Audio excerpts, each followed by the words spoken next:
Hello dear learners, I am Swati. Welcome back to my channel. In today's video, we will study IGNOU BPCS 183 Emotional Intelligence in a simple, clear and exam oriented way. So if you need notes in PDF format, you can also mail me on my mail ID. I will provide you in comment section and as well as in description box. So let's get started. Firstly, let's discuss its syllabus. This course is divided into 5 blocks and total it has only 8 units. So you have to study only 8 units to cover this course. In block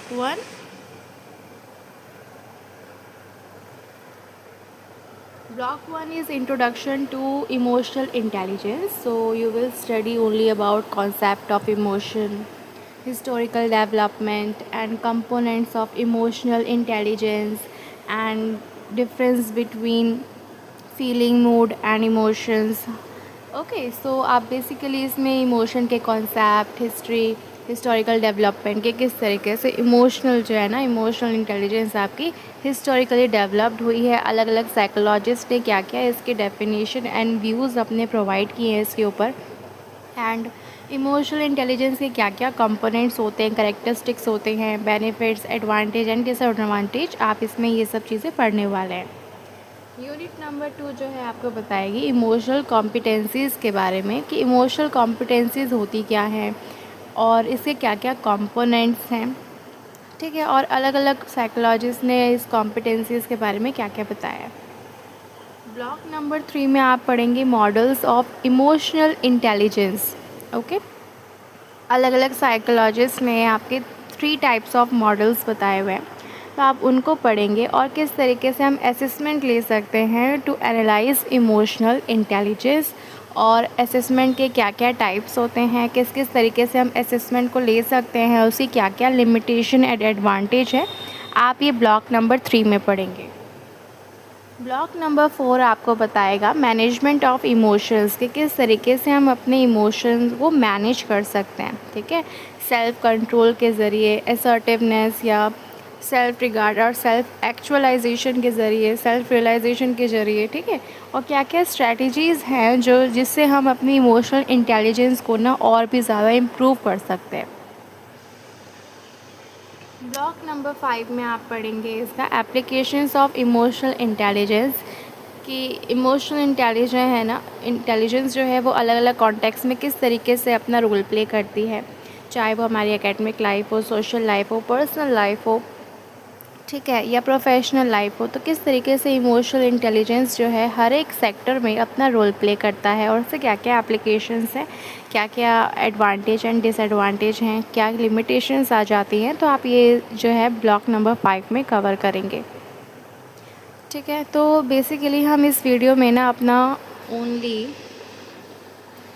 block 1, 2 and 3 को cover करने वाले हैं. ठीक है, तो basically हम इस पे 4 यूनिट को कवर करेंगे एंड रेस्ट ऑफ द जो यूनिट्स होंगी आपकी वो अदर वीडियो में कवर होंगी. ओके, और जो आपकी लास्ट वीडियो होगी ना जिसमें हम ब्लॉक नंबर 4 एंड 5 को कवर करने वाले हैं, उसी के अंदर मैं आपको इस पूरे कोर्स के इम्पॉर्टेंट क्वेश्चंस, PYQs, एनालिसिस और इम्पॉर्टेंट टॉपिक और कॉन्सेप्ट जो रिपीटेडली आपके क्वेश्चंस में, एग्ज़ाम्स में पूछे जाते हैं क्वेश्चंस, वही आपको जो है लास्ट वाले ब्लॉक में के साथ ही आपको एक्सप्लेन कर दिया जाएगा. ठीक है,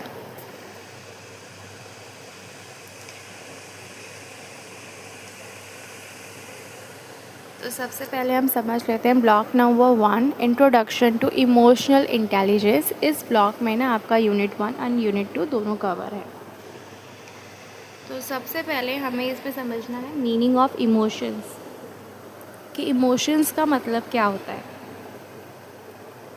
The word emotions come from the Latin word emovere, which means to move out or to excite. Emotions is a complex psychological state that involves subjective feelings, psychological changes, cognitive process, behavioral responses.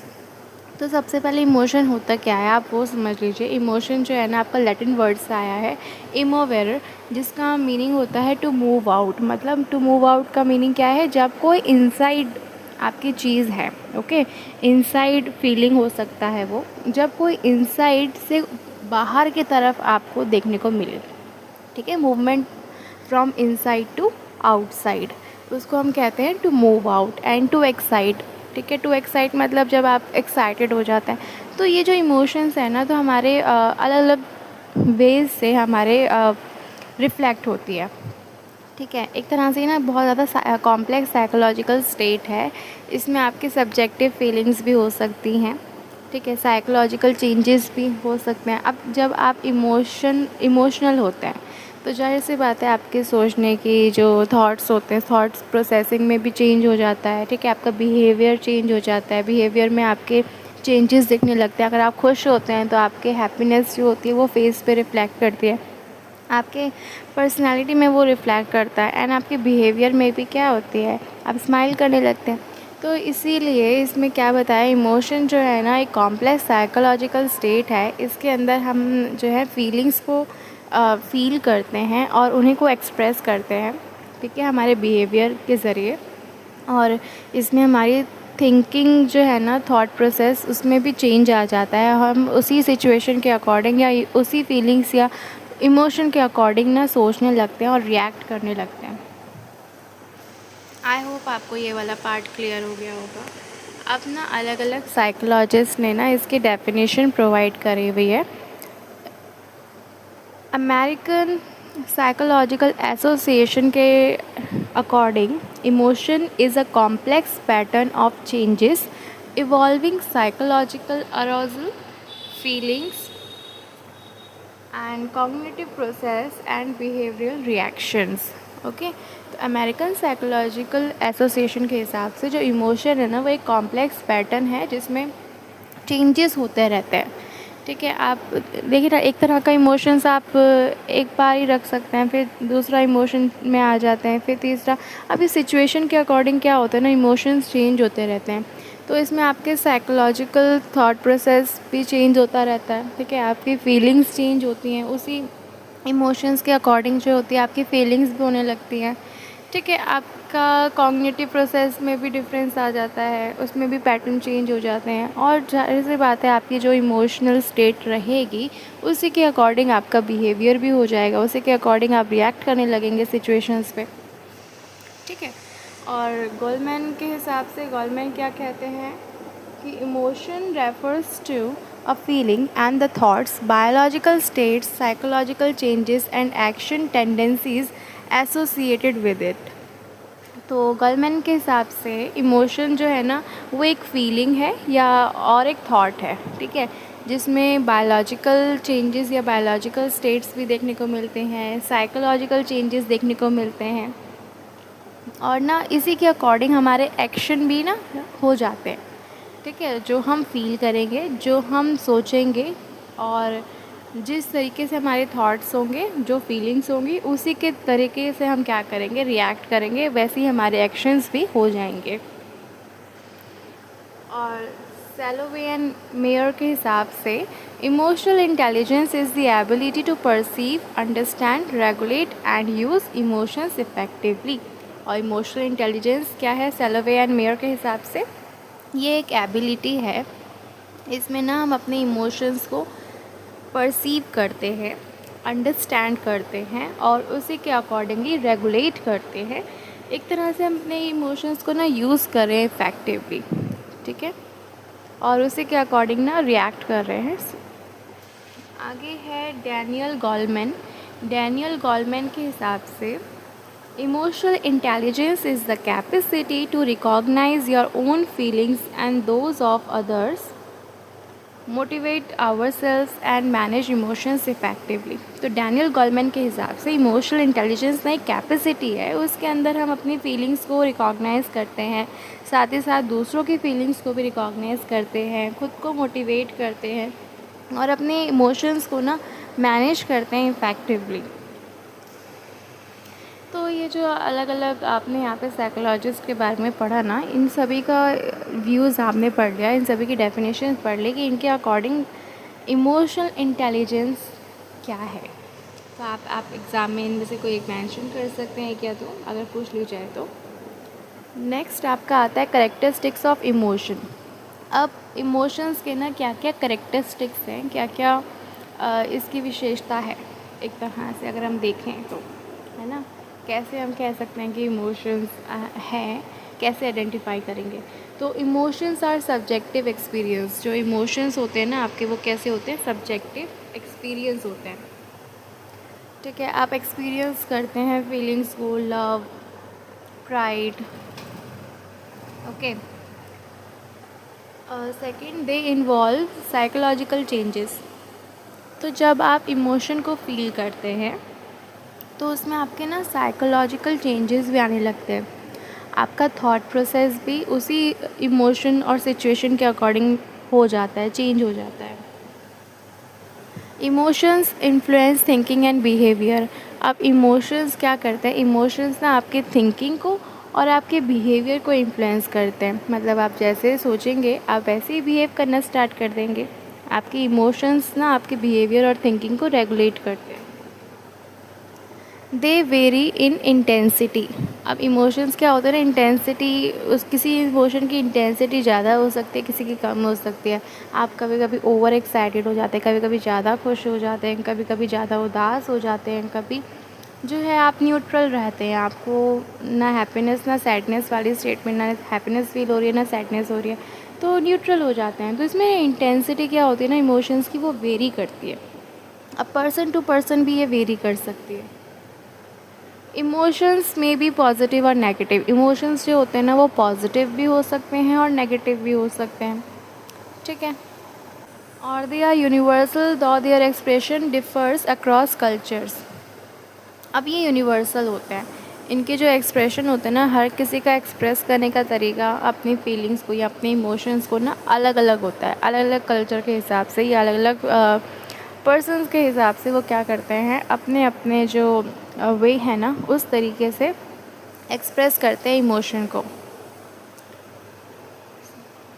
They help individuals adapt to their environment. अब emotions क्या करते हैं ना, individual को help करते हैं ताकि वो अपने एनवायरनमेंट के साथ ना इजीली अडेप्ट कर पाए।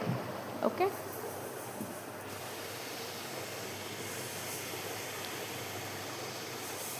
नेक्स्ट आपका पता है कंपोनेंट्स ऑफ इमोशंस। तो टोटल ना 4 मेजर कंपोनेंट्स होते हैं आपके इमोशंस के। सबसे पहला जो है आपका वो है कॉग्निटिव कंपोनेंट। कॉग्निटिव कंपोनेंट क्या होता है, thoughts and interpretation of a situation. तो किसी भी सिचुएशन के हिसाब से आपका थॉट और आप किस तरीके से उसको इंटरप्रिटेट कर रहे हैं, उसी को हम कहेंगे कॉग्निटिव कंपोनेंट। एग्जाम्पल के लिए अगर आपकी थिंकिंग क्या है, thinking I may fail the exam, ठीक है, तो ये क्या है आपका कॉग्निटिव कंपोनेंट है। इसमें आपकी थिंकिंग ना सिचुएशन के हिसाब से हो जा रही है। आपका मान लीजिए एग्ज़ाम है, सिचुएशन क्या है, एग्ज़ाम है, तो उसी के अकॉर्डिंग ना, उसी सिचुएशन के अकॉर्डिंग आप सोचने लग रहे हैं कि क्या क्या कॉन्सिक्वेंसेस हो सकते हैं। ठीक है, उसी सिचुएशन के हिसाब से ना आप एनालाइज कर रहे हैं, इंटरप्रिटेट कर रहे हैं, तो उसको हम कहते हैं कॉग्निटिव कंपोनेंट। सेकंड होता है आपका साइकोलॉजिकल कंपोनेंट। साइकोलॉजिकल कंपोनेंट क्या होता है, changes in the body due to activation of the autonomic nervous system. Example, increased heart beat, sweating, rapid breathing, dry mouth, muscles tension. अब साइकोलॉजिकल कंपोनेंट में क्या आता है ना, सॉरी फिजियोलॉजिकल कंपोनेंट में आपका क्या आता है ना, बॉडी के अंदर चेंजेस दिखने लगते हैं। अब बॉडी के अंदर चेंजेस कैसे दिखेंगे, मान लीजिए आप बहुत ज़्यादा सिचुएशन के अकॉर्डिंग ना इमोशनल फील कर रहे हैं, तो उसमें ना आपकी बॉडी में भी चेंजेस दिखने को मिलते हैं। जैसे आपकी हार्ट बीट का बढ़ जाना, बहुत ज़्यादा स्वेटिंग होना, रैपिड ब्रीथिंग, बहुत तेज़ी से ब्रीथिंग करना, ड्राई माउथ होना, ठीक है, मसल्स टेंशन होना। तो ये सब क्या आता है ना आपके फिजियोलॉजिकल कंपोनेंट है। फिजियोलॉजिकल कंपोनेंट मीन्स जब आपकी बॉडी जो है उस इमोशंस के थ्रू क्या करती है, रिएक्ट करने लगती है। अगला जो है आपका है बिहेवियरल कंपोनेंट। बिहेवियरल कंपोनेंट क्या होता है, इसमें ना ऑब्जर्वेबल एक्शन और फेशियल एक्सप्रेशन, ऐसे एक्सप्रेशन होते हैं ना आपके, मतलब जो कोई सामने वाला पर्सन ऑब्ज़र्व कर सकता है जिसे, ठीक है। जैसे crying, smiling, running away, shouting, ये क्या है आपके बिहेवियरल कंपोनेंट हैं। बिहेवियरल कंपोनेंट मीन्स आपके फेशियल एक्सप्रेशन जो इजीली ऑब्जर्वेबल हैं, ठीक है, जिसको हम ऑब्ज़र्व कर सकते हैं। नेक्स्ट है सब्जेक्टिव फीलिंग। सब्जेक्टिव फीलिंग आपकी इंटरनल होती है, इंटरनल पर्सनल एक्सपीरियंस जो आप फील कर रहे हैं उसको हम कहते हैं सब्जेक्टिव फीलिंग। ये हैप्पीनेस हो सकती है, फियर हो सकता है, एंगर हो सकता है या सैडनेस हो सकती है। अब नेक्स्ट इसके अंदर आपके बताया है ना टाइप्स ऑफ इमोशंस के बारे में। तो सबसे पहला आपका होता है पॉजिटिव इमोशन और दूसरा होता है आपका नेगेटिव इमोशन। पॉजिटिव इमोशंस क्या करते हैं ना, किसी भी पर्सन की वेलबींग या मेंटल हेल्थ को इम्प्रूव कर सकते हैं, ठीक है। एग्जाम्पल के लिए happiness, love, Joy, hope, gratitude, pride, ये सब क्या है आपके पॉजिटिव इमोशंस हैं जो आपको पॉजिटिव रखते हैं, ठीक है, आपकी मेंटल हेल्थ पे अफेक्ट नहीं करते नेगेटिवली। और इसके बेनिफिट क्या क्या होते हैं, इससे आपकी हेल्थ अच्छी होती है, आप और ज़्यादा क्रिएटिव हो जाते हैं, रिलेशनशिप स्ट्रॉन्ग हो जाते हैं लोगों से, अच्छे से डिसीजन मेकिंग आप कर पाते हैं, मोटिवेटेड रहते हैं, ठीक है, मोटिवेशन इंक्रीज़ हो जाती है। तो ये सब क्या है जिसके बहुत ज़्यादा पॉजिटिव इफ़ेक्ट है ना, वो आपके पॉजिटिव इमोशंस है। नेगेटिव इमोशंस क्या होते हैं, नेगेटिव इमोशंस ना अराइज होते हैं आपके इन अनप्लीजेंट सिचुएशन, जब सिचुएशन आपके अकॉर्डिंग ना हो और अनप्लीजेंट वे में आपके सामने खड़ी रहे सिचुएशन, तो वो क्या है आपके लिए नेगेटिव इमोशंस क्रिएट करते हैं। जैसे एग्जांपल के लिए fear, sadness, anger, anxiety, jealousy, guilt, shame, ये सब क्या है आपके नेगेटिव इमोशंस हैं। तो ये सिचुएशन जब अनप्लीजेंट होती है आपके लिए तब अराइज़ होते हैं। नेगेटिव इमोशंस जो होते हैं ना हमेशा हार्मफुल नहीं होते हैं, क्योंकि ये हमें हेल्प भी करते हैं समटाइम्स किसी डेंजर को रिकॉग्नाइज़ करने में।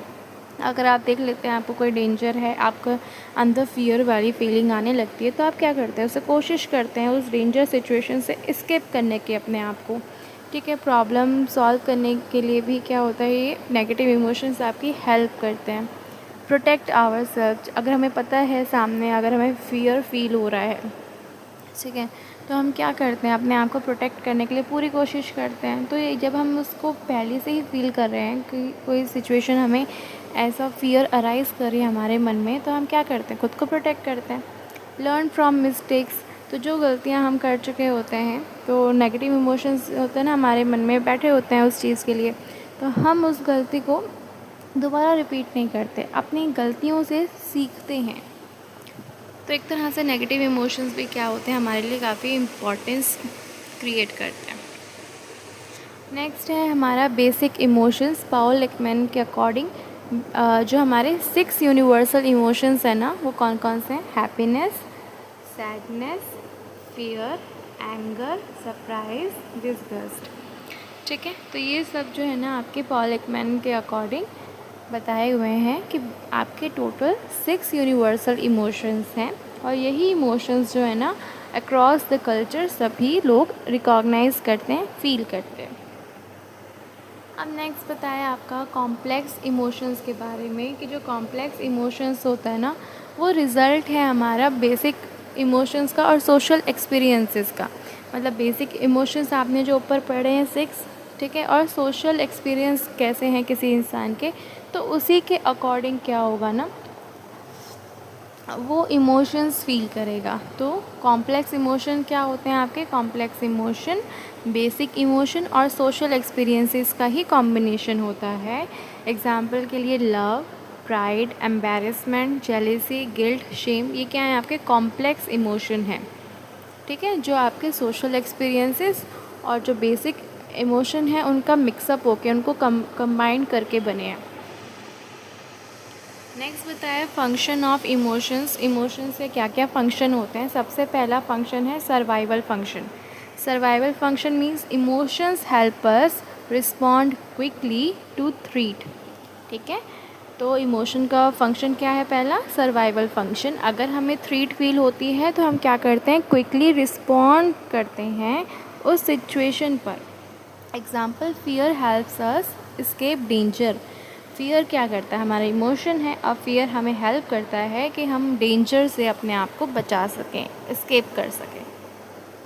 नेक्स्ट है डिसीजन मेकिंग। ये इसका सेकंड फंक्शन है इमोशन का। Emotions guide judgement and choices. Emotion क्या करता है, हमारी जजमेंट और चॉइस को ना गाइड करता है। एग्जाम्पल के लिए फीलिंग एनेक्शियस में encourage better exam preparation.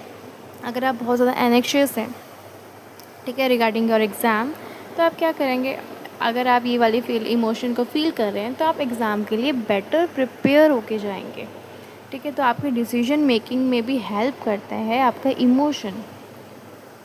Third, motivation. Emotion encourage goal directed behaviour. ठीक है, इमोशन क्या करता है, हमें ना मोटिवेट करता है, ठीक है, ताकि हम क्या कर सकें, अपनी लाइफ में सक्सेस को अचीव कर सकें। तो हमारे बिहेवियर भी क्या होता है, हमारा बिहेवियर भी वो गोल डायरेक्टेड हो जाता है, मतलब गोल के अकॉर्डिंग ना हम बिहेव करने लगते हैं। जो हमारा गोल होगा उसी के अकॉर्डिंग जो है हम ऐसे डिसीजन लेंगे या ऐसी चीज़ों को अडेप्ट करेंगे अपनी लाइफस्टाइल में, जिससे हम क्या हो, डायरेक्टली उस गोल को अचीव कर पाएँ, एनकरेज हो पाएँ। तो इमोशन एनकरेज गोल डायरेक्टेड बिहेवियर। एग्जाम्पल के लिए सक्सेस इंक्रीजेज मोटिवेशन। अगर आपको सक्सेस मिलेगी किसी भी छोटे से काम में, आपने मान लीजिए कोई भी एग्ज़ाम दिया, उसमें आपके बहुत अच्छे नंबर आ गए, तो आप क्या होगा, आपके अंदर मोटिवेशन आ जाएगी ना स्टडी के रिलेटेड कि आप और भी अच्छा कर सकते हैं। फोर्थ है आपका communication. Facial expressions communicate emotions to other. तो जो हमारे फेशियल एक्सप्रेशन होते हैं ना, उनके ज़रिए भी हम क्या करते हैं, लोगों से कम्युनिकेट करते हैं। आपके फेशियल एक्सप्रेशन ही जो है ना कम्युनिकेशन को बेटर बनाते हैं। जैसे स्माइल एक्सप्रेसेस फ्रेंडलीनेस। अगर आप स्माइल कर रहे हैं तो वो आपको शो करता है फ्रेंडलीनेस नेचर, कि आप बहुत फ्रेंडली हैं। ठीक है, और यही आप अगर रूड बन के खड़े रहेंगे तो सामने वाला एज्यूम करेगा कि आप रूड हैं काफ़ी। तो कम्युनिकेशन में ना फेशियल एक्सप्रेशन का बहुत इंपॉर्टेंट रोल होता है। नेक्स्ट आपका बताया है social relationship. Emotion strengthen interpersonal bonds. Example love, empathy and trust improve relationship. तो इमोशन ना आपका इंटरपर्सनल बॉन्ड्स भी क्या करता है, उसको और ज़्यादा स्ट्रेंथन कर देता है, स्ट्रेंथ दे देता है। एग्जाम्पल के लिए अगर आप लव या एम्पैथी या ट्रस्ट फील करते हैं तो उससे क्या होता है, आपका जो रिलेशन है वो इम्प्रूव होगा, आप दूसरों के पेन को भी समझ पाओगे। ठीक है, पर्सनल ग्रोथ क्या करता है, emotions help individual understand themselves and learn from experiences. तो हमारा इमोशन हमें पर्सनल ग्रोथ में भी हेल्प करता है। हम खुद को समझते हैं और अपने एक्सपीरियंसेस से लर्न करते हैं, तो जिस वजह से क्या होता है, इमोशंस हमें पर्सनल ग्रोथ भी दे देता है। अब नेक्स्ट बताया है फैक्टर्स अफेक्टिंग इमोशंस। कैसे कौन कौन से फैक्टर्स हैं जो हमारे इमोशंस को अफेक्ट करते हैं। सबसे पहला फैक्टर है बायोलॉजिकल फैक्टर। आपके हार्मोन्स, ब्रेन फंक्शनिंग या जेनेटिक्स आपके इमोशंस को ना अफेक्ट करते हैं। जो आपका फैमिली पैटर्न है, ठीक है, इमोशंस को फील करने का। अब किसी किसी का ऐसा होता है ना कि जो जब खुश होता है तो वो अपनी हैप्पीनेस ना वो शो करता है बहुत ज़्यादा ओवर एक्साइटेड होके। बट कोई कोई पर्सन ऐसा होता है जो खुश होता है लेकिन वो इतना ओवर रिएक्ट नहीं करता या ओवर एक्साइटेड नहीं होता, सिचुएशन के अकॉर्डिंग न्यूट्रल रहता है। ठीक है, और कोई कोई ऐसा होता है जब वो खुश होता है तो वो अपनी हैप्पीनेस दूसरों में भी बांटता है। तो सभी का ना अलग अलग वे होता है अपनी इमोशंस को एक्सप्रेस करने का। तो ये ना बायोलॉजिकल फैक्टर्स पे डिपेंड होता है, आपके जेनेटिक्स पे डिपेंड होता है कि क्या आपका फैमिली पैटर्न है, किस अकॉर्डिंग से आप जो है एक कम्युनिटी में रहते हैं और उसी कम्युनिटी के अकॉर्डिंगली आप क्या करते हैं, रिएक्ट करते हैं। आपके पास जैसे पर्सन, आपके इर्द गिर्द जैसे लोग होंगे, आपका जो बिहेवियर है ना और जो इमोशंस हैं उन्हीं से ना रेगुलेट करने लगता है, उन्हीं के अकॉर्डिंगली आप भी क्या करते हैं, बिहेव करते हैं। साइकोलॉजिकल फैक्टर भी होता है आपका पर्सनालिटी, आपकी पर्सनालिटी कैसी है, self esteem, thinking style, previous experiences कहते हैं। आप सभी के एक्सपीरियंसेस क्या होते हैं ना, डिफरेंट होते हैं, सेम नहीं होते हैं। सोचने का जो स्टाइल होता है वो भी सेम नहीं होता है, ठीक है, और ना ही किसी हर एक की पर्सनैलिटी सेम होती है। तो ये सब क्या होते हैं, कुछ साइकोलॉजिकल फैक्टर्स जो आपके इमोशंस को अफेक्ट करते हैं। इसीलिए सभी के इमोशंस क्या होते हैं, वेरी होते हैं, अलग अलग टाइप्स के हो जाते हैं। अगला बताया आपका सोशल फैक्टर। सोशल फैक्टर्स भी क्या करते हैं, आपके इमोशंस को अफेक्ट करते हैं। अगर फैमिली, फ्रेंड्स, कल्चर, सोसाइटी, ठीक है, अब ये भी क्या करते हैं, आपके इमोशंस को अफेक्ट करते हैं। फैमिली बॉन्ड कैसा है आपका, फ्रेंड सर्कल कैसे हैं, किस कल्चर से आप हैं, सोसाइटी कैसी सोसाइटी में आप रहते हैं, तो इसी वजह से आपके जो इमोशंस होते हैं ना, उसी इन्हीं सब की वजह से ना अफेक्ट होते रहते हैं। नेक्स्ट बताया एनवायरमेंटल फैक्टर्स। एनवायरमेंटल फैक्टर में वेदर कैसा है। अगर वेदर बहुत अच्छा होता है तो आप भी अच्छा फील करते हैं, ख़राब होता है तो आपके भी इमोशंस वैसे ही हो जाते हैं, है ना, कि गर्मी है तो बहुत ज़्यादा गर्मी है, इतनी गर्मी क्यों है, आप थोड़े से उससे इरिटेटेड फील करते हैं। वर्क प्लेस में उससे भी आपके इमोशंस क्या होते हैं, अफेक्ट होते हैं, ठीक है। अगर टॉक्सिक लोग होंगे तो आपका इमोशन भी क्या होगा, उसी के अकॉर्डिंग ही रेगुलेट होगा, आप भी नेगेटिव सोचने लगेंगे ज़्यादा। स्कूल और स्ट्रेसफुल इवेंट्स, ये सब कुछ क्या होते हैं, आपके एनवायरमेंटल फैक्टर होते हैं जो हमारे इमोशंस को अफेक्ट करते हैं।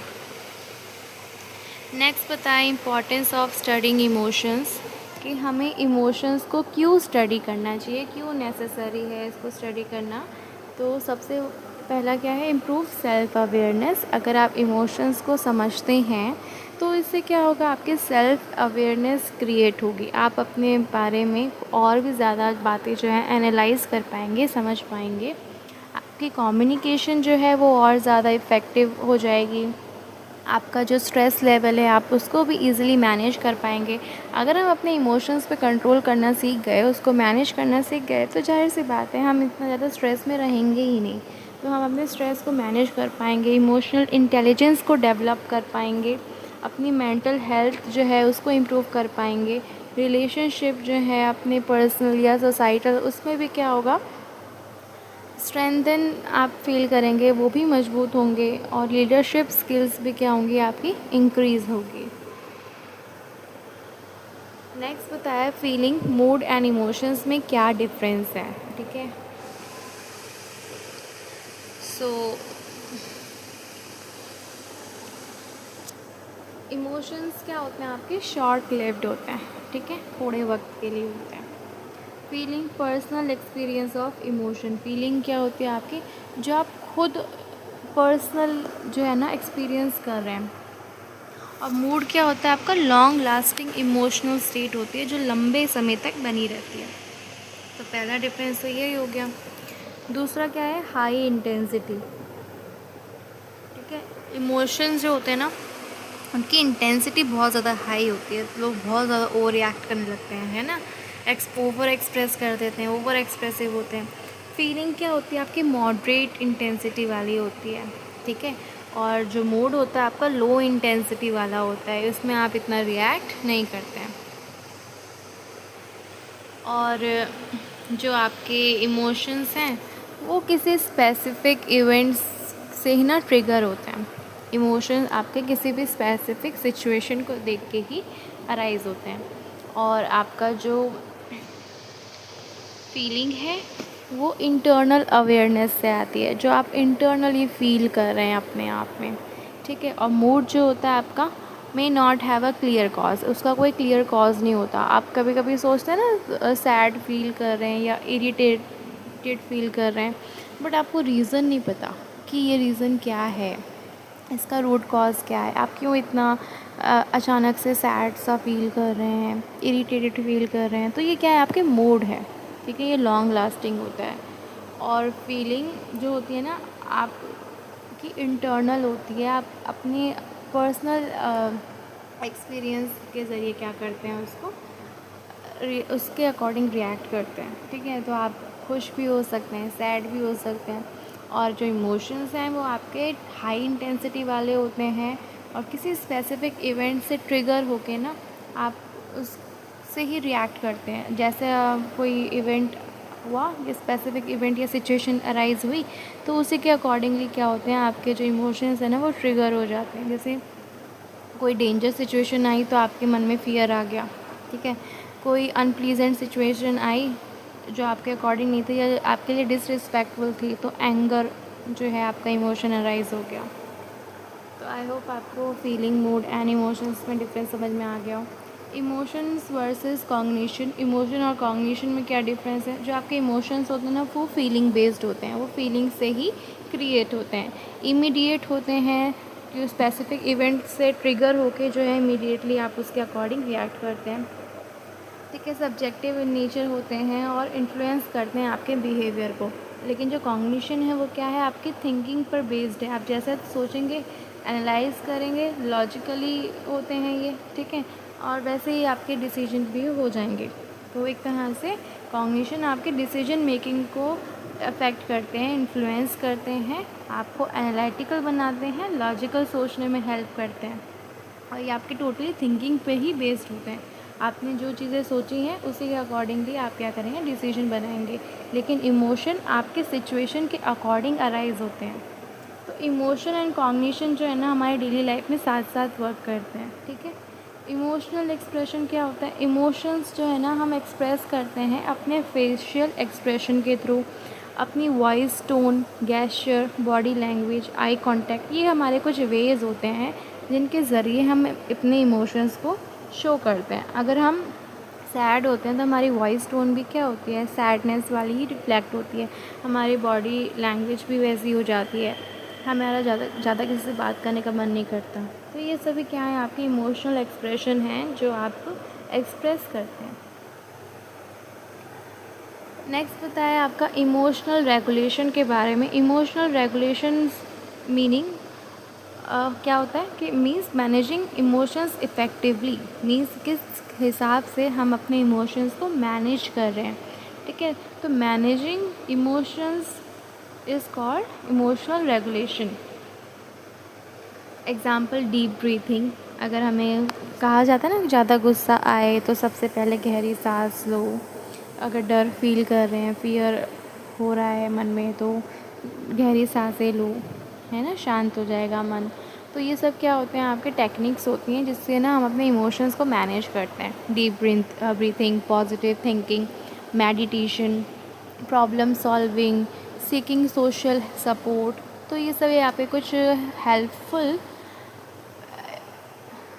मेथड्स हैं जिसकी वजह से आप क्या कर सकते हैं, जिसकी हेल्प से आप इमोशन को रेगुलेट कर सकते हैं। Importance of emotional regulation. अब हमें अपने इमोशंस को क्यों मैनेज करना चाहिए? इससे हमारा स्ट्रेस कम होता है, रिलेशनशिप इम्प्रूव होता है, आपकी एकेडमिक परफॉर्मेंस एनहांस हो जाती है, मेंटल वेलबींग प्रमोट होता है, आप बहुत ज़्यादा जो है अच्छा फील करते हैं, सेल्फ कंट्रोल आ जाता है आपके अंदर। अब आईक्यू एंड इमोशनल इंटेलिजेंस में क्या डिफरेंस होता है? तो इमोशनल इंटेलिजेंस जो होती है ना आपकी इमोशनल स्किल्स को मेज़र करती है।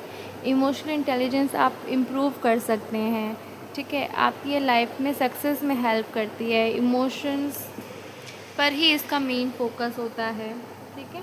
इमोशनल और सोशल एबिलिटी से ये अराइज होती है। और आईक्यू क्या होता है आपका? ये आपकी इंटेलिजेंस को मेज़र करता है, मोस्टली फिक्स्ड होता है, ठीक है, आपके एकेडमिक्स में हेल्प करता है, आपकी रीजनिंग कैपेसिटी को उस पर ही फोकस करता है और इंक्रीज़ करता है। कॉग्निटिव एबिलिटी होती है, मीन्स लॉजिकल होता है और आपका टोटली बेस्ड होता है आपकी थिंकिंग पे। तो ये आपका इमोशनल इंटेलिजेंस और आईक्यू में डिफरेंस है, ठीक है। नेक्स्ट आपका बताया हुआ है historical development of emotional intelligence, कि किस तरीके से हमारा इमोशनल इंटेलिजेंस डेवलप्ड हुआ है। ये जो कॉन्सेप्ट है ना हमारे इमोशनल इंटेलिजेंस का, वो सेवरल डिकेड्स तक ग्रेजुअली क्या हुआ है, कॉन्सेप्ट हमारा डेवलप्ड होता रहा है। तो सबसे पहला इसमें बताया हुआ है एडवर्ड थॉर्नडाइक के बारे में, ठीक है। एडवर्ड थॉर्नडाइक, ये कौन थे? अमेरिकन साइकोलॉजिस्ट थे जिनको हम फादर ऑफ एजुकेशनल साइकोलॉजी भी कहते हैं। तो इनके अकॉर्डिंग इन्होंने ही सोशल इंटेलिजेंस का कॉन्सेप्ट जो है ना इंट्रोड्यूस किया है। तो इनके अकॉर्डिंग सोशल इंटेलिजेंस क्या है, एक एबिलिटी है जिसमें हम अंडरस्टैंड करते हैं लोगों को, ठीक है, ह्यूमन रिलेशनशिप को मैनेज करते हैं और सोशल सिचुएशंस में ना वाइजली एक्ट करते हैं। सो ये जो आइडिया है ना, this idea became the foundation of emotional intelligence. So Edward Thorndike ने जो हमें ये कॉन्सेप्ट दिया है ना सोशल इंटेलिजेंस का, कि सोशल इंटेलिजेंस एक एबिलिटी है जिसमें हम लोगों को समझते हैं, रिलेशनशिप मैनेज करते हैं और सिचुएशन के अकॉर्डिंगली क्या करते हैं, वाइजली एक्ट करते हैं, ठीक है। तो ये हमारा इम्पॉर्टेंट कॉन्सेप्ट बन जाता है, इम्पॉर्टेंट आइडिया बन जाता है जो हमारी इमोशनल इंटेलिजेंस की फाउंडेशन को ना क्रिएट करता है। ओके, नेक्स्ट आपका जो है डेविड वैक्सलर, इन्होंने क्या बताया है, Wechsler's believe that intelligence include intellectual abilities, non intellectual abilities. He emphasise emotional and social factors in successful living. So जो आपके डेविड वैक्सलर्स थे ना, ये एक साइकोलॉजिस्ट थे, ठीक है, जिनको हम जानते हैं। इन्होंने ना एक स्केल बनाया था, ठीक है, जिसका नाम था वैक्सलर इंटेलिजेंस स्केल। सो उसी के अकॉर्डिंगली हम क्या करते हैं, इंटेलिजेंस को ना मेज़र करते हैं। तो अकॉर्डिंग टू हिम जो इंटेलिजेंस है वो इंटेलेक्चुअल होती है और एक नॉन इंटेलेक्चुअल होती है, ठीक है। और ये जो हमारे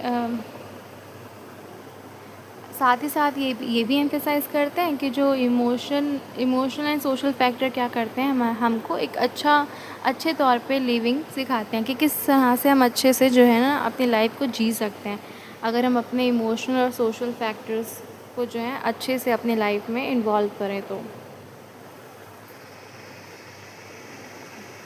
नेक्स्ट जो है आपका वो है हॉवर्ड गार्डनर। तो जो आपके हॉवर्ड गार्डनर थे ना, ये भी एक अमेरिकन डेवलपमेंटल साइकोलॉजिस्ट थे जिनको हम जानते हैं थ्योरी ऑफ मल्टीपल इंटेलिजेंस, इन्होंने ही प्रपोज की थी, ठीक है। तो इसलिए ये जो है काफ़ी फेमस हुए थे after giving the theory of multiple intelligence, और ये भी एक हमारे साइकोलॉजिस्ट हैं। So Gardner proposed the theory of multiple intelligence. Among 8 intelligences, 2 are directly related to emotional intelligence. तो इन्होंने टोटल 8 इंटेलिजेंसेस बताई थी, जिसके अंदर जो 2 होती हैं ना आपकी, वो डायरेक्टली आपके इमोशनल इंटेलिजेंस से क्या होती है, लिंक्ड होती हैं। सबसे पहला इन्होंने बताया था इंट्रापर्सनल इंटेलिजेंस। इसमें क्या होता है, हम खुद को समझते हैं, अपनी स्ट्रेंथ अपनी वीकनेस को समझते हैं और अपने इमोशंस को कंट्रोल करते हैं, ठीक है। और सेकेंडली इन्होंने क्या बताया, इंटरपर्सनल इंटेलिजेंस के बारे में। इसमें हम दूसरों के बारे में समझते हैं, ठीक है, दूसरों को अंडरस्टैंड करते हैं, रिलेशनशिप डेवलप करते हैं और कम्युनिकेट करते हैं इफ़ेक्टिवली। और जो हमारे गार्डनर्स हैं ना, इनकी जो मल्टीपल इंटेलिजेंस थ्योरी है ना, उसने हमारी इमोशनल इंटेलिजेंस डेवलपमेंट को ना काफ़ी ज़्यादा इन्फ्लुएंस किया है। आगे जो हैं आपके हैं Peter Salovey and John Mayer. तो आपके जो Peter Salovey and John Mayer हैं, वो भी अमेरिकन साइकोलॉजिस्ट हैं जिन्होंने इमोशनल इंटेलिजेंस का कॉन्सेप्ट इंट्रोड्यूस किया था 1990 में। ओके, डेफिनेशन क्या थी इनके according, emotional intelligence is the ability to perceive emotion, understand emotion, use emotion, regulate emotion. They develop the ability model of emotional intelligence. So इनके अकॉर्डिंग इमोशनल इंटेलिजेंस एक ability है जिसमें हम अपने इमोशंस को परसीव करते हैं, अपने इमोशंस को ही समझते हैं और उनका यूज़ करते हैं, और इमोशंस के अकॉर्डिंगली हम रेगुलेट करते हैं, ठीक है। और इन्होंने ही क्या किया था, ability model of emotional intelligence develop किया है। नेक्स्ट है आपका डैनियल गोलमैन। डैनियल गोलमैन जो है आपके, वो भी अमेरिकन साइकोलॉजिस्ट हैं, ठीक है, साइंस जर्नलिस्ट हैं एंड ऑथर हैं हमारी बुक के। इन्होंने बुक लिखी थी emotional intelligence, why it can matter more than IQ, ठीक है। इसमें इन्होंने क्या बताया है, ही stated that emotional intelligence is often more important than IQ for success in life. इनके अकॉर्डिंग जो इमोशनल इंटेलिजेंस है ना, वो काफ़ी ज़्यादा इम्पॉर्टेंट है आईक्यू से।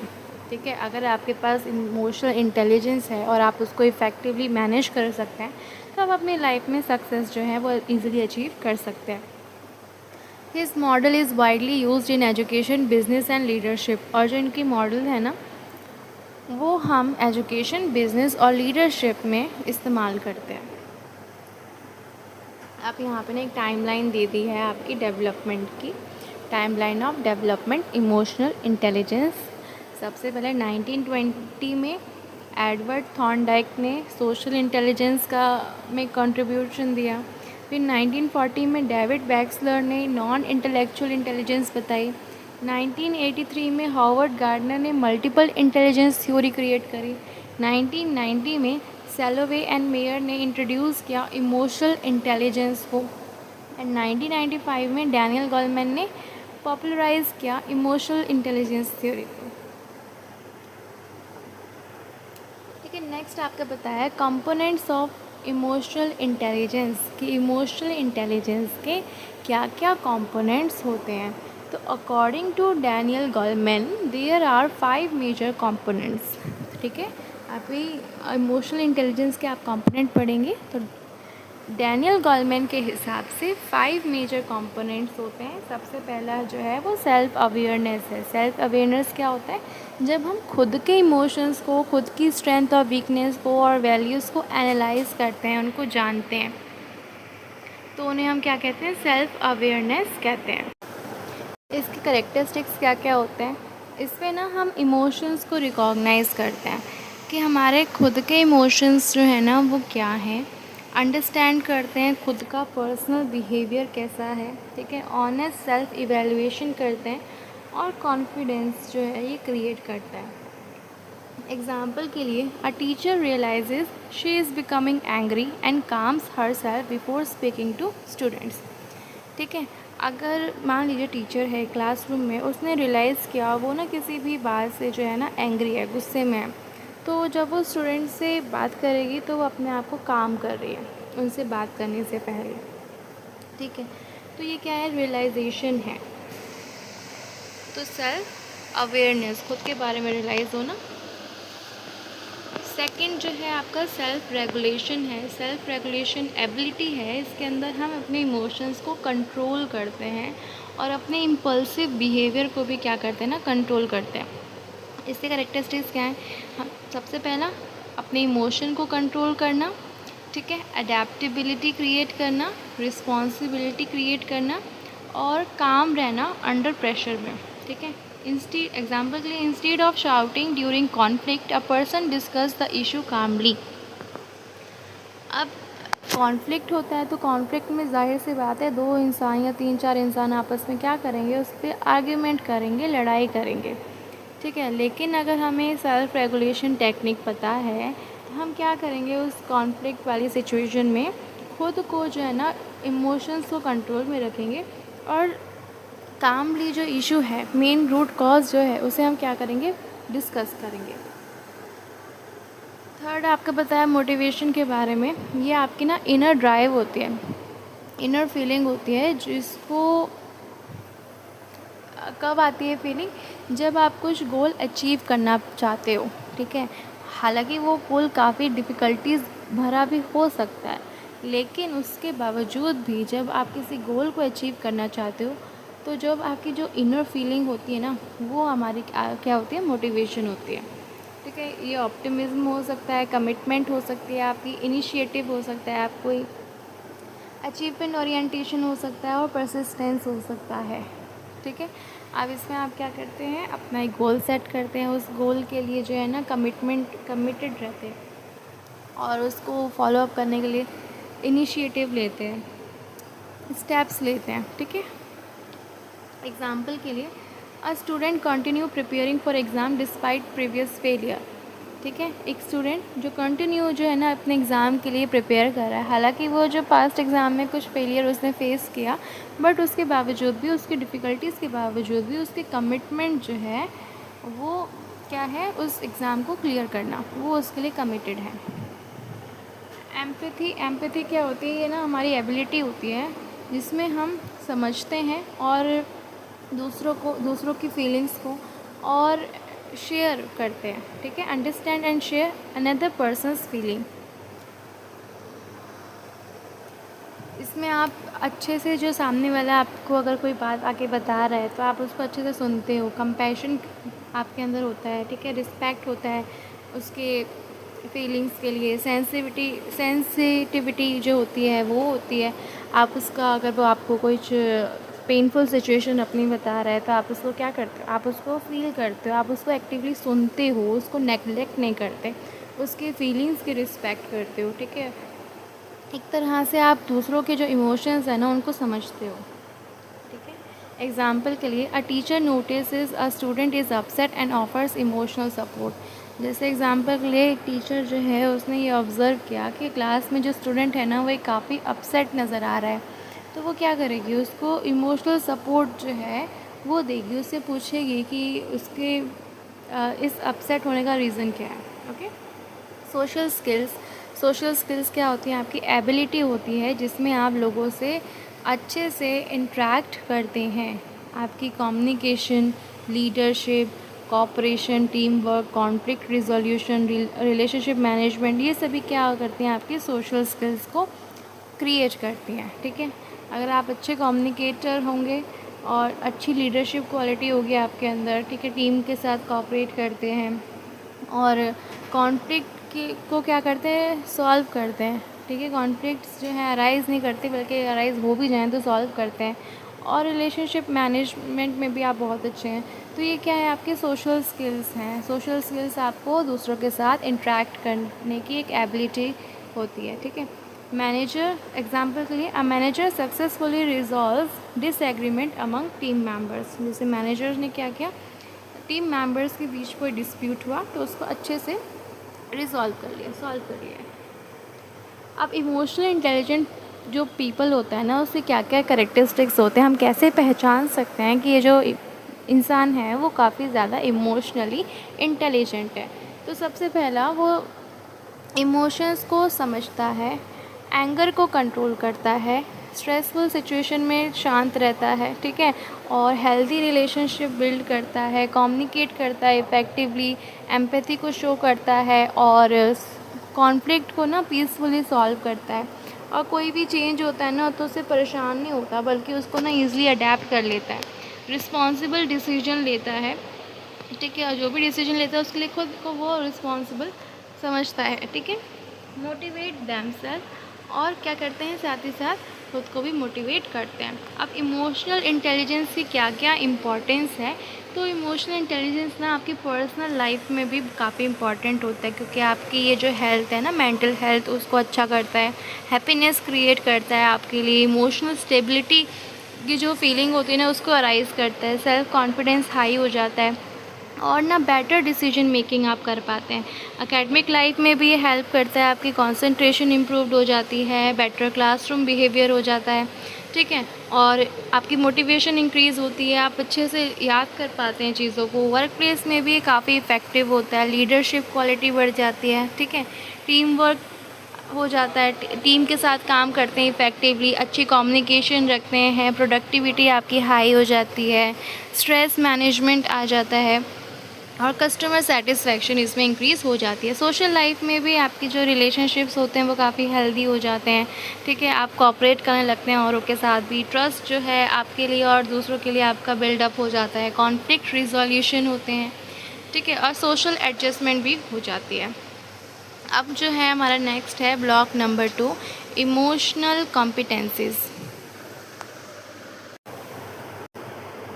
इसका मीनिंग समझ लेते हैं। Emotional competencies are learned ability that enable a person to recognise emotions, understand emotional reaction, express emotions appropriately, regulate emotion, build healthy relationship, handle conflicts effectively. These competencies help individuals perform successfully in both personal and professional life. तो emotional कॉम्पिटेंसीज़ क्या होती हैं, आपकी learned abilities होती हैं, ठीक है, जो आपने सीखी है, लर्न की है। अब इससे क्या कर होता है कि जो एक पर्सन है ना वो रिकॉग्नाइज़ कर पाता है अपने इमोशन को अपने इमोशनल रिएक्शन को समझ पाता है कि आप कौन सी सिचुएशन में किस तरीके से रिएक्ट करते हैं, ठीक है, और एक्सप्रेस कर पाता है अपने इमोशंस को सही तरीके से, इमोशंस को रेगुलेट कर पाता है, हेल्दी रिलेशनशिप बिल्ड कर पाता है, और कॉन्फ्लिक्ट अगर अराइज होता है तो उसको इफ़ेक्टिवली हैंडल कर लेता है। तो ये सभी क्या हैं, आपकी कॉम्पिटेंसीज़ हैं जो एक इंडिविजुअल को ना हेल्प करती हैं ताकि वो अपनी पर्सनल और प्रोफेशनल लाइफ में बहुत अच्छे से बैलेंस करके चल सके। इसकी डेफिनेशन क्या बताइए, डैनियल गोलमैन ने बताया कि emotional competencies are learned capabilities based on emotional intelligence that lead to outstanding performance.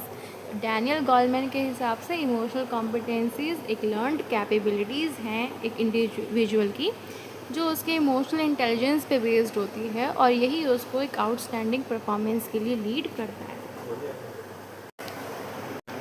Caroline Sarni के हिसाब से emotional competencies is the demonstration of self efficiency in emotion eliciting social situation. So ये जो अलग अलग साइकोलॉजिस्ट हैं ना, वो सभी जो हैं वो सेम बात कह रहे हैं।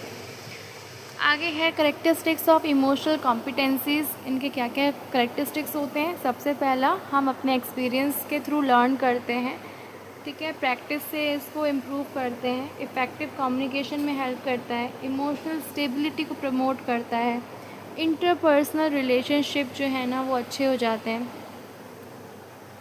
और सपोर्ट करता है प्रॉब्लम सॉल्विंग एबिलिटीज़ को, रिसाइलेंस को इंक्रीज़ करता है, लीडरशिप एबिलिटीज़ को हमारे इन्हांस करता है, ठीक है, और सोशल स्किल्स में भी कंट्रीब्यूट करता है। मेजर कंपोनेंट्स क्या है हमारे इमोशनल कॉम्पिटेंसीज़ के, तो डैनियल गोलमैन के अकॉर्डिंग इमोशनल कॉम्पिटेंसी जो हैं आपकी वो डिवाइडेड हैं टू ब्रॉड कैटेगरीज़ में। एक तो पर्सनल कॉम्पिटेंसीज़ और सेकंड आपका सोशल कॉम्पिटेंसीज़। तो पर्सनल कॉम्पिटेंसीज़ क्या होती हैं, personal competencies refers to managing one self effectively, जिसमें हम अपने आप को क्या करते हैं, अच्छे से इफ़ेक्टिवली मैनेज करते हैं। इसके अंदर आपकी सेल्फ अवेयरनेस आती है, खुद के इमोशन, स्ट्रेंथ, वीकनेस, वैल्यूज़ को क्या करना, रिकॉग्नाइज करना, और उसका जो है दूसरों पे क्या इफ़ेक्ट आता है। Second, self regulation, that means self management, अपने आप को मैनेज करना, अपने इमोशंस को कंट्रोल करना, और इम्पल्सिव बिहेवियर को कंट्रोल करना। नेक्स्ट आता है आपका motivation. Motivation refers to using emotions to achieve goal with enthusiasm and persistence, ठीक है, ये आपकी एक इनर ड्राइव होता है जिसमें आप गोल ओरिएंटेड होते हैं और अपने गोल के लिए क्या करते हैं, इमोशंस का यूज़ करके उसको अचीव करने में हेल्प करते हैं, ठीक है। अगला बताया सोशल कॉम्पिटेंसीज़ के बारे में। सोशल कॉम्पिटेंसीज़ ये एक एबिलिटी है, इसमें आप समझते हैं और मैनेज करते हैं अपने इमोशंस को, ठीक है, और यही इमोशंस जो होते हैं ना आपके रिलेशनशिप को मैनेज करने में हेल्प करते हैं और उनको समझने में हेल्प करते हैं। जैसे कि एम्पैथी में आप क्या करते हैं, दूसरों की जो दूसरे इंसान की जो फीलिंग होती है ना उसको समझते हैं, उसको शेयर करते हैं। और सोशल स्किल्स में आप क्या करते हैं, लोगों के साथ इफ़ेक्टिवली इंटरेक्ट करते हैं। तो ये आपकी सोशल कॉम्पिटेंसीज़ में आता है। तो इमोशनल कॉम्पिटेंसी फ्रेमवर्क जो डैनियल गोलमैन ने दिया था, पर्सनल कॉम्पिटेंसीज़ का और एक सोशल कॉम्पिटेंस का। पर्सनल कॉम्पिटेंस में आपकी सेल्फ अवेयरनेस, सेल्फ रेगुलेशन और मोटिवेशन आती है। सोशल कॉम्पिटेंस में आपकी एम्पैथी, सोशल स्किल्स और रिलेशनशिप मैनेजमेंट आती है। अब कौन कौन से फैक्टर हैं जो आपकी इमोशनल कॉम्पिटेंसीज़ को अफेक्ट करते हैं। तो सबसे पहला जो आपका बायोलॉजिकल फैक्टर, ये आपकी ब्रेन फंक्शनिंग, जेनेटिक्स और हार्मोन्स को क्या करता है, अफेक्ट करता है। तो जिस तरीके से आपका फैमिली पैटर्न या कम्युनिटी पैटर्न रहा है या जिस सोसाइटी में आप बिलोंग करते हैं उसी के हिसाब से आपका थॉट प्रोसेस होता है और वही हार्मोन्स जो होते हैं आपकी इमोशंस को क्रिएट करते हैं। जैसे कुछ लोग जो है ना एम्पैथी काफ़ी फील कर पाते हैं दूसरों का पेन बहुत जल्दी फील कर लेते हैं, बट कुछ लोग ऐसे होते हैं जो वो ईज़िली फील नहीं कर पाते हैं, ठीक है, एक्सप्रेसिव नहीं होते हैं इतने। साइकोलॉजिकल फैक्टर्स भी आता है इसमें, आपकी personality, self esteem and motivation आ जाते हैं। सोशल फैक्टर आपका फैमिली एनवायरनमेंट कैसा है, स्कूल, फ्रेंड्स, वर्क प्लेस, ये सभी क्या करते हैं, आपके अफेक्ट करते हैं आपकी इमोशनल कॉम्पिटेंसीज़ में। कल्चरल फैक्टर में social norm, tradition, belief system कैसा है आपका, तो ये सारी जो है ना आपके फैक्टर्स अफेक्ट करते हैं इमोशनल कॉम्पिटेंसीज़ को। तो आई होप आपको यहाँ तक क्लियर हो गया होगा। अगला है इम्पॉर्टेंस ऑफ इमोशनल कॉम्पिटेंसीज़।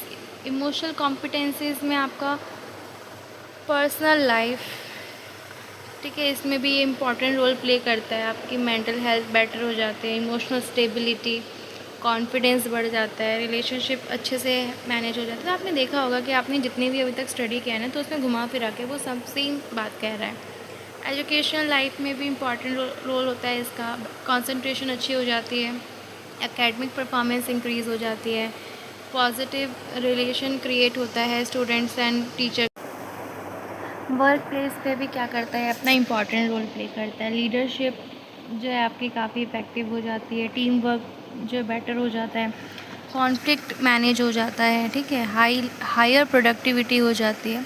सोसाइटी में भी क्या करता है, अपना इम्पॉर्टेंट रोल प्ले करता है, सोशल हार्मनी क्रिएट करके, कॉपरेशन, रिस्पॉन्सिबल सिटीजनशिप क्रिएट करता है, ठीक है। तो ये कुछ आपके इम्पोर्टेंस थे इमोशनल कॉम्पिटेंसीज़ के। तो जो आपने देखा कि सभी जगह जो है ना, ऊपर तक जब हमने जितना भी कोर्स अभी तक स्टडी किया है, सब में सेम है। Developing emotional competencies. अब हम इमोशनल कॉम्पिटेंसीज़ को कैसे डेवलप कर सकते हैं, तो सेल्फ रिफ्लेक्शन की प्रैक्टिस करके अपने आप को हम और ज़्यादा कैसे एक्सप्रेसिव बना सकते हैं, उसकी प्रैक्टिस करके हम इसको डेवलप कर सकते हैं। इमोशनल जर्नल क्रिएट करके, इमोशनल जर्नल्स में क्या होता है ना, हम अपने फीलिंग्स को लिखते हैं, अपने इमोशंस को लिखते हैं, ठीक है। और डेवलप एक्टिव लिसनिंग, किस तरीके से जो है ना हम डेवलप कर सकते हैं एक्टिव लिसनिंग को, स्ट्रेस मैनेजमेंट को, ठीक है, स्ट्रेस मैनेजमेंट टेक्निक को सीख के, माइंडफुलनेस प्रैक्टिस करके, कम्युनिकेशन इम्प्रूव करके, और कंस्ट्रक्टिव फीडबैक लेके लोगों का, एंड एम्पैथी डेवलप करके लोगों के लिए जो है लोगों की फीलिंग्स को समझना, पॉजिटिव रिलेशनशिप बिल्डअप करके, ये कुछ वेज़ हैं जिससे आप क्या कर सकते हैं, कॉम्पिटेंसीज़ को, इमोशनल कॉम्पिटेंसीज़ को डेवलप कर सकते हैं।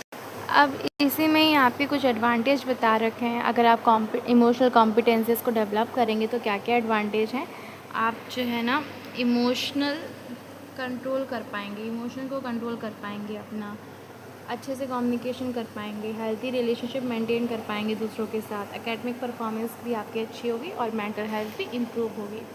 बट इसी के साथ ना आपके कुछ लिमिटेशंस भी हैं। लिमिटेशन क्या है कि आपको कंटिन्यूस प्रैक्टिस की ज़रूरत है। अब इमोशंस जो है ना एकदम से कंट्रोल तो होते नहीं हैं किसी के, तो क्या होता है उसमें प्रैक्टिस लगती है बहुत ज़्यादा कि आप अपने इमोशंस को कंटिन्यूसली क्या कर पाएँ, कंट्रोल में रख पाएँ, ठीक है। हाई स्ट्रेस होता है ना, तो उसमें कंट्रोल में रखना अपने इमोशंस को बहुत ज़्यादा डिफ़िकल्ट हो जाता है। आपके कुछ चाइल्डहुड एक्सपीरियंसेस एंड ट्रॉमा कुछ ऐसे होते हैं जो आपके इमोशंस को ना ट्रिगर करते रहते हैं, और सभी कल्चर के या सभी कम्युनिटी के या सभी लोग जो है ना सेम नहीं होते, उनके इमोशंस सेम नहीं होते हैं। तो वो भी क्या करते हैं, उनके कल्चर ना, वो उनका भी काफ़ी इन्फ्लुएंस होता है उनके इमोशंस पे, और डेवलप करना ये टेक्निक को ना धीरे धीरे वो बहुत टाइम टेकिंग टेक्निक है, ओके। नेक्स्ट आपका बताया है ब्लॉक 3 में मॉडल्स ऑफ इमोशनल इंटेलिजेंस के बारे में। तो इसके अंदर आप 3 इम्पॉर्टेंट मॉडल्स पढ़ेंगे, ability model, mixed model and trait model, ठीक है। Meaning of model of emotional intelligence समझ लेते हैं कि मॉडल क्या होता है। एक थियोरेटिकल फ्रेमवर्क है, ठीक है, थियोरेटिकल फ्रेमवर्क है जो एक्सप्लेन करता है आपको कि किस तरीके से हम अपनी इमोशनल इंटेलिजेंस को डेवलप कर सकते हैं एंड उसके क्या क्या फंक्शंस हैं, ठीक है, और किस तरीके से हम उसको डेवलप के बाद फंक्शन कर सकते हैं। इसमें डिफरेंट रिसर्चर्स ने अलग अलग एस्पेक्ट्स दिए हैं अपने।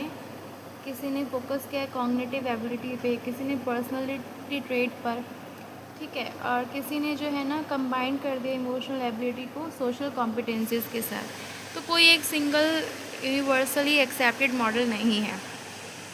ठीक है, जिसको हम एक मॉडल को फॉलो अप कर पाएँ, तो इसलिए हमें सभी मॉडल पढ़ना नेसेसरी है। तो पहला इसमें मॉडल बताया है जो डेवलप किया है जॉन डी मेयर ने एंड पीटर सैलोवे ने, ठीक है, 1990 में। ये फर्स्ट साइंटिफिक मॉडल है हमारी इमोशनल इंटेलिजेंस का। तो according to Mayer and Salovey, emotional intelligence ना एक एबिलिटी है जिसमें हम अपने इमोशंस को मैनेज करते हैं, यूज़ करते हैं, ठीक है, परसीव करते हैं और समझते हैं। इन्होंने एक इमोशनल इंटेलिजेंस को ना जेन्युइन इंटेलिजेंस बताया है, जिसमें हम अपनी लॉजिकल इंटेलिजेंस के सिमिलरली ही अपनी इमोशनल इंटेलिजेंस को समझते हैं, ठीक है। इसके 4 ब्रांचेस हैं एबिलिटी मॉडल के। ब्रांच 1 बताता है परसीविंग इमोशंस के बारे में। ये एक एबिलिटी है जिसमें हम अपने इमोशंस को ना करेक्टली आइडेंटिफाई करते हैं कि हमारा इमोशंस क्या है, ठीक है, सिचुएशन के अकॉर्डिंग। इसके अंदर आपका facial expression, body language, tone of voice, music, art, behaviour, ये सभी जो होते हैं ना आते हैं अपने इमोशंस को आइडेंटिफाई करना। एग्जाम्पल के लिए, teacher notice from a students face that the students is anxious before an examination. जैसे टीचर ने नोटिस किया है एक स्टूडेंट के फेस को देख के कि स्टूडेंट जो है ना काफ़ी एनेक्शियस है एग्जामिनेशन से पहले। इम्पॉर्टेंस क्या होता है इसमें ना, आप फर्स्ट स्टेप होता है आपका इमोशनल प्रोसेसिंग करना, एम्पैथी में हेल्प करना, ठीक है। Helps in empathy prevents misunderstanding. मतलब आप किसी सामने वाले के facial expression, tone, behaviour, body language, ठीक है, या फिर म्यूज़िक, किस तरीके का म्यूज़िक वो सुन रहा है या कैसी आर्ट वो कर रहा है या क्या बिहेवियर है उसका, उससे आप नोटिस कर लेते हैं उसके इमोशंस के बारे में। ब्रांच 2 बताता है using emotions to facilitate thinking, कि किस तरीके से हम अपने इमोशंस का यूज़ करके अपनी थिंकिंग को इन्फ्लुएंस करते हैं। इसमें हमारे पॉजिटिव इमोशंस भी आते हैं और नेगेटिव इमोशंस भी आते हैं। पॉजिटिव इमोशंस जो हमारी होते हैं वो क्रिएटिविटी को इंक्रीज़ करते हैं और प्रॉब्लम सॉल्विंग टेक्निक्स को भी क्या करते हैं, इम्प्रूव कर देते हैं। नेगेटिव इमोशंस जो होते हैं हमें केयरफुल एनालाइज करने में हेल्प करते हैं और डिटेल में जो भी डिटेल है ना उसको उस पर ज़्यादा ध्यान देने में, अटेंशन देने में प्रमोट करते हैं। Promote attention to detail. Example के लिए, excitement motivates a student to participate in a competition, ठीक है। जैसे कि एक स्टूडेंट है वो काफ़ी ज़्यादा एक्साइटेड है, ठीक है, तो यही जो एक्साइटमेंट है ना उसी को मोटिवेट कर रही है उसे कंपटीशन में पार्टिसिपेट करने की। ब्रांच 3 बताता है इमोशंस को अंडरस्टैंड करना। Branch 3 understanding emotion, causes of emotion, changes in emotion, complex emotion, emotional combination, ये सब क्या है आपके इमोशंस है, ठीक है। सबसे पहले हम इसमें क्या करते हैं, समझते हैं अपने इमोशंस को कि इमोशन का कॉज क्या है, क्या क्या चेंजेस जो हैं हमारे इमोशंस में आ रहे हैं। कॉम्प्लेक्स इमोशंस तो नहीं है, कॉम्प्लेक्स इमोशंस आपने पढ़ा था कि जो बेसिक और सोशल एक्सपीरियंस से कंबाइन करके बनता है, ठीक है। और इमोशनल कॉम्बिनेशंस, एग्जाम्पल के लिए, a person understand that disappointment can gradually become anger. जैसे एक पर्सन ने आइडेंटिफाई किया, ये समझा कि जो उसने डिसअपॉइंटमेंट फेस करी थी ना वो डिसअपॉइंटमेंट जो है उससे गुस्से का कारण बना। इम्पॉर्टेंस क्या होती है इसके, आप अपने इमोशनल रिएक्शन को ना प्रिडिक्ट कर पाते हो, डिसीजन मेकिंग बेटर कर पाते हो और कॉन्फ्लिक्ट से बच पाते हो। कॉन्फ्लिक्ट मैनेजमेंट इसमें हो जाता है। ब्रांच 4 बताती है आपको मैनेजिंग इमोशंस के बारे में। तो जो highest level of emotional intelligence होता है ना उसमें क्या क्या इंक्लूड होता है, अपने आप पे सेल्फ कंट्रोल, ठीक है, emotional regulation and helping others regulate emotions. एक तरह से अपने इमोशंस को मैनेज करना। एग्जाम्पल, रिमेनिंग काम during criticism instead of becoming angry. Criticism के दौरान शांत रहना, ठीक है, इंस्टीड ऑफ बिकमिंग एंग्री। तो ये क्या है आपका सेल्फ कंट्रोल था, आपने अपने इमोशन को ना रेगुलेट किया। इसका इम्पॉर्टेंस क्या है, रिलेशनशिप हेल्दी रहते हैं, लीडरशिप क्वालिटी इंक्रीज़ हो जाती है और मेंटल वेलबींग भी आपकी बनी रहती है। अब इस करेक्टरिस्टिक्स क्या है इस एबिलिटी मॉडल के, साइंटिफिक है ये नेचर में, ठीक है, परफॉर्मेंस बेस्ड होता है और इमोशनल इंटेलिजेंस को ना एक एज अ इंटेलिजेंस ट्रीट करता है और एक्चुअल इमोशनल एबिलिटी को मेज़र करता है, independent from personality trait, personality trait से ये अलग है, ठीक है। एडवांटेज क्या है इसके, ये रिसर्च बेस्ड होता है, ठीक है, और ऑब्जेक्टिव इन नेचर होता है, इमोशनल स्किल्स को मेज़र करता है पर्सन्स की, और एजुकेशन एंड साइकोलॉजी में काफ़ी यूज़फुल होता है। लिमिटेशंस क्या आ जाती हैं इसकी, ये ना एक्यूरेटली मेज़र नहीं कर पाते हम, बहुत डिफ़िकल्टी होती है इसे मेज़र करने में। और ये जो असेसमेंट है ना, वो काफ़ी ज़्यादा टाइम टेकन हो जाता है। आपने देखा ना अभी से कितने ब्रांचेस आपने स्टडी करे, तो ये काफ़ी टाइम टेकन हो जाते हैं। और इसकी टेस्टिंग भी क्या होती है, काफ़ी एक्सपेंसिव होती है। और इसमें पर्सनैलिटी तो इंक्लूड होती ही नहीं है, तो ये क्या है, आपके लिमिटेशंस में आ जाते हैं। सेकंड है आपका mixed model of emotional intelligence, जो दिया है डैनियल गोलमैन ने 1995 में, ये पब्लिश हुआ था, ठीक है। अकॉर्डिंग टू गोलमैन, आपकी emotional intelligence combines emotional ability, personality, motivation and social skill. It explains Y emotionally intelligent people perform better in work places. तो एजुकेशन इंटेलिजेंस क्या है, आपकी emotional ability, personality, motivation and social skills का ही एक combination है। और ये explain करता है कि क्यों एक इमोशनली इंटेलिजेंट पीपल जो है ना, वो वर्क प्लेस पे काफ़ी बेटर परफॉर्म करते हैं। आप इसके ना 5 कंपोनेंट बताएं हैं गोलमैन्स मॉडल के।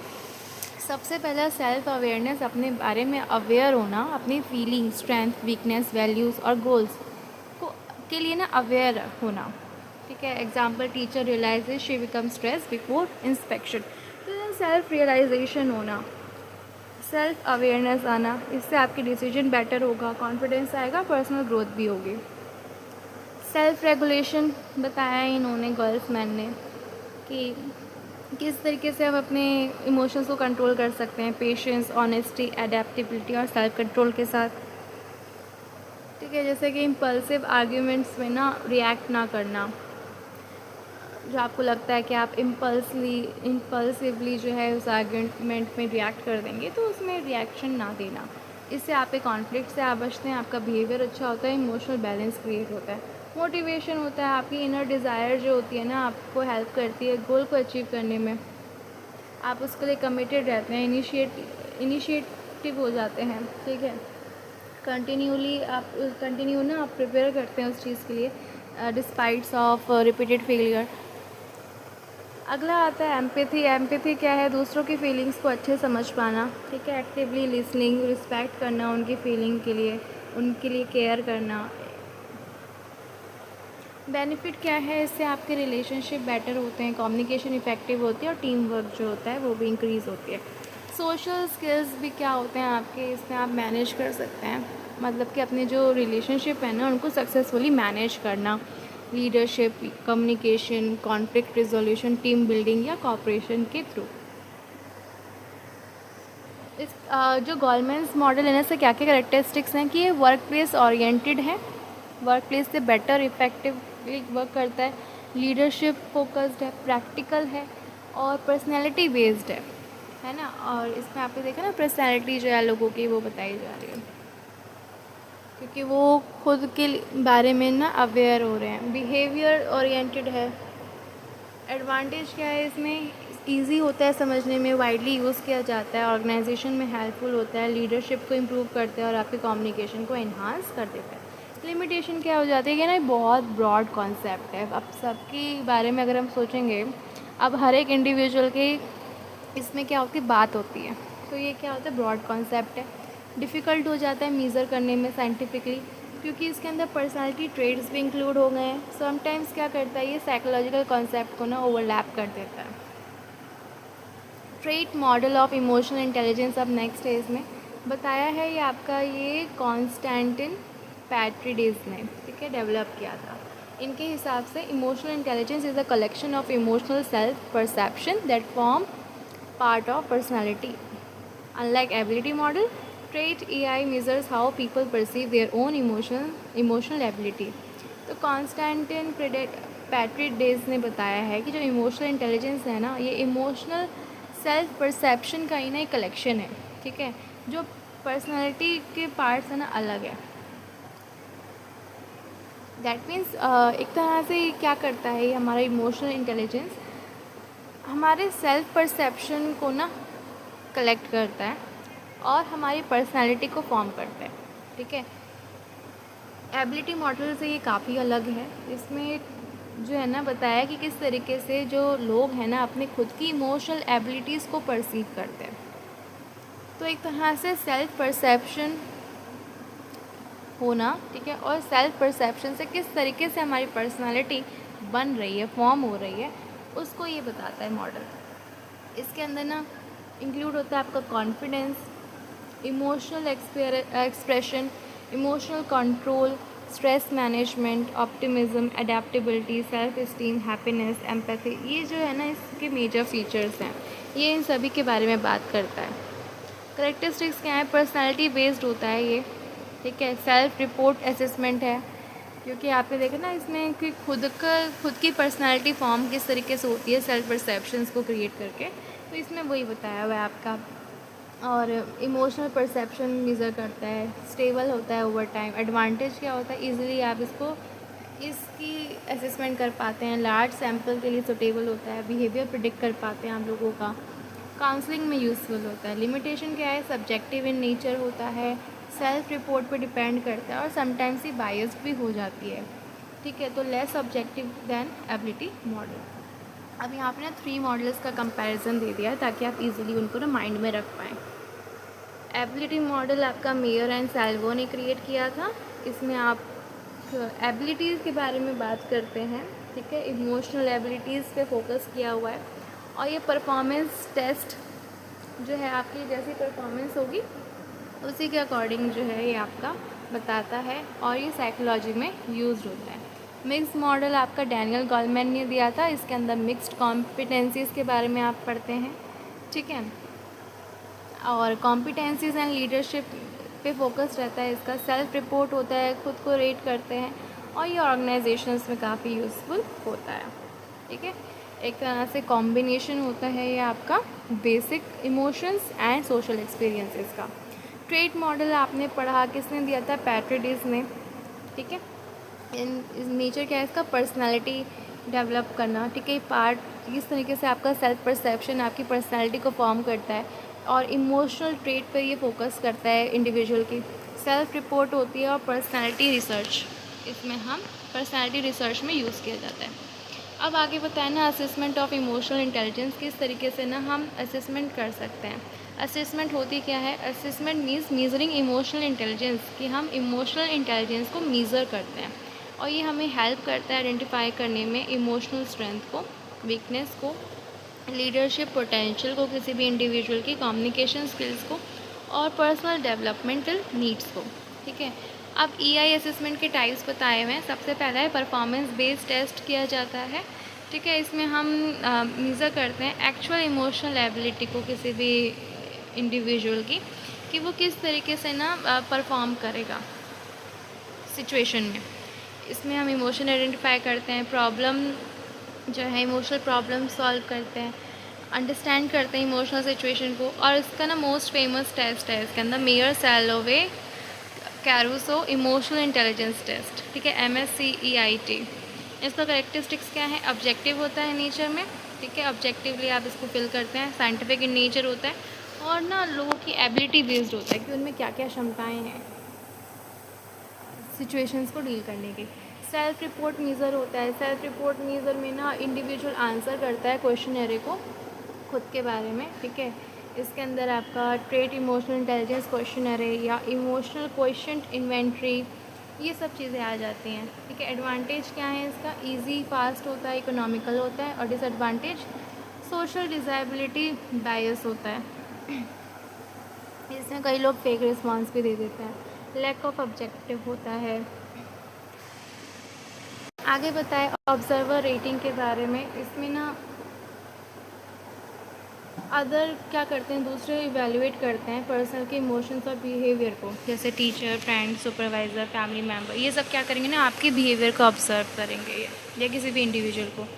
तो एडवांटेज क्या है इसका? एक्सटर्नल व्यू पॉइंट भी मिल जाता है, वर्क प्लेस इवेल्यूएशन में यूज़फुल होता है। लेकिन ना जो ऑब्जर्वर है ना वो बायस भी हो सकता है, क्या पता अगर किसी को आप पसंद ना हो तो वो आपके लिए नेगेटिवली ही बोलेगा।